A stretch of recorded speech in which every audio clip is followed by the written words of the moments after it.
$2.5 billion for a 100-year bond. Who would buy that? A lot of people, because you know what? The yield actually went down during the marketing process. It was originally marketed almost at 9% yield. So it actually went down to 8.5%, 8.45% during the marketing process. And after the bonds were sold, even more people came in to buy them. So the people who bought them at the very beginning actually gained.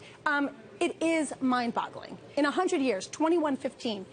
Do you think we're going to be using cars? Do you think we're going to be using cars that use gas? Do you think Petrobras is going to be around in 100 years? Especially because this is a company that has been besotten with all sorts of scandals. I mean, they had to take a $2 billion write-down due to corruption-related expenses in their release in April.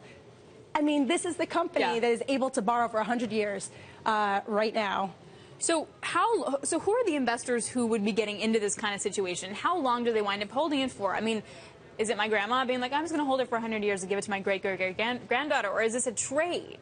There are billions and billions of dollars from pension funds that need to go somewhere, that need that yield. And frankly, that 8 to 9% range, or 7 to 8% range even, is a magic number for a lot of pension funds and other institutions that are trying to match their income with their obligations. So, you know, this does have home in some of those types of firms. And frankly, if you've got big pension funds, insurance companies that plan to be around for a long time, a consistent 8.5% coupon looks pretty good. That said, these bonds are the most vulnerable to any increase in yields, any increase in perceived inflation whatsoever over the next 100 years. Right, which raises the question, how liquid are they? How easily is it to get out of this bet? Right now, long-term bonds have been incredibly volatile. I was actually just looking at European long-term bonds maturing in more than 15 years.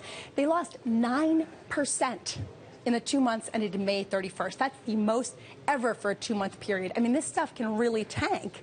Which we've seen with their bonds that are going to mature in 2044. We've seen that with Petrobras. Exactly. Well, I mean, frankly, why would a bond investor have confidence in a company that has these, you know, corruption-related issues that are causing billions of dollars of write-downs? And you've got dollar-denominated bonds at a time when the dollar could increase. How will that factor in with the real decreasing in value? And you have oil potentially. The price of oil, it has kind of rebounded, but, you know, will it continue to fall? I mean, there are a lot of different factors.